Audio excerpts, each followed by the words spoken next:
नमस्कार साथियों, जय हिंद। आप सभी को मेरे YouTube चैनल में स्वागत है और आप सभी को दिल की गहराइयों से बहुत बहुत धन्यवाद इतना सारा सपोर्ट और इतना सारा प्यार देने के लिए। आप सब लोग से मेरी विनती है कि अगर आप में से जो भी व्यक्ति नए हैं मेरे चैनल पे तो आप मेरे चैनल को सब्सक्राइब कीजिए, वीडियो को लाइक कीजिए, शेयर कीजिए। आज से दोस्तों नया बिंदु शुरू कर रहे हैं, जिस बिंदु पर काम करेंगे हम लोग। इस सीरीज का, इस श्रृंखला का क्रम होगा दोस्तों, नाम होगा प्रेरणादायक कहानियों का सीरीज। और इसी सीरीज में पहला एपिसोड लेकर के आए हैं हम सबों के प्रेरणादायक महान व्यक्तित्व और महान व्यक्तित्व के धनी व्यक्ति स्वामी विवेकानंद जी, जिनकी हर एक बात, हर एक कोट, हर एक विचार हमारे जीवन में कहीं न कहीं प्रेरणा का स्रोत होता है।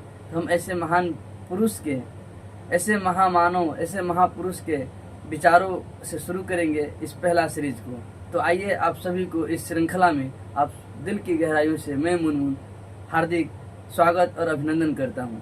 दोस्तों, आज का जो विवेकानंद जी का, स्वामी जी का जो विचार है, डर के ऊपर जीत। दोस्तों, हर किसी के जिंदगी में ऐसा पल जरूर आता है, उसे किसी न किसी वजह से जरूर डर लगा होगा।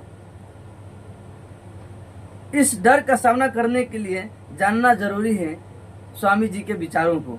एक दिन की बात है कि स्वामी विवेकानंद मंदिर में दर्शन करने के बाद प्रसाद लेकर बाहर निकले। कुछ देर आगे चलने के बाद स्वामी जी के घर के रास्ते में उन्हें कुछ बंदरों ने घेर लिया। स्वामी जी थोड़े आगे बढ़ते और वो बंदर उन्हें काटने को आते। काफी देर तक स्वामी जी ने आगे जाने की कोशिश की, लेकिन ऐसा वो कर नहीं पाए। आखिर में स्वामी विवेकानंद जी वहां से वापस मंदिर की ओर लौटने लगे। उनके हाथ में प्रसाद की थैली थी। थैली को छीनने के लिए बंदरों की टोली भी उनके पीछे भागने लगी। स्वामी जी डर गए और वे डर के मारे दौड़ने लगे। दूर से मंदिर के पास बैठे सन्यासी जी ने देखा और सन्यासी जी ने स्वामी जी से कहा, भागो मत, रुको, बंदरों से डरने की जरूरत नहीं है, तुम इस डर का सामना करो और फिर देखो क्या होता है। स्वामी विवेकानंद जी ने सन्यासी की बात सुनकर वहां ठहरे और बंदरों की तरफ मुड़ गए। अपनी तरफ तेजी से बंदरों को आता देखकर स्वामी जी भी उतनी ही तेजी से आगे बढ़ने लगे। बंदरों ने जैसे ही स्वामी जी को अपनी तरफ आता देखा तो वो डरकर भागने लग गए। अब बंदर आगे आगे भाग रहे थे और स्वामी जी बंदरों के पीछे पीछे। कुछ ही देर में सभी बंदर उनके रास्ते से हट गए।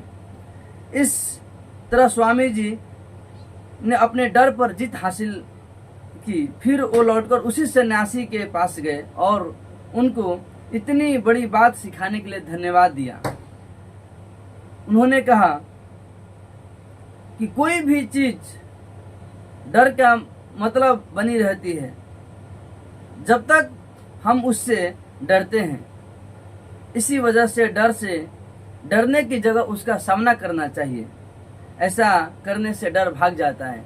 दोस्तों, हम सब भी कोई भी काम शुरू करते हैं, अगर कोई नया काम है उसमें डर लगता है। यकीन मानिए कि अगर हम उस काम को दिल से, लगन से करना शुरू करते हैं तो वो डर भाग जाता है और अंततः हम उसमें विजय प्राप्त कर लेते हैं। और इसी बातों के साथ आज की ये सीरीज को समाप्त करते हैं। दोस्तों, कैसा लगा आप सबों को, आप लोग जरूर बताएं और कमेंट कीजिए, मेरे वीडियो को शेयर कीजिए। आगे और लेकर के आएंगे नई प्रेरणादायक कहानियों को। जय हिंद।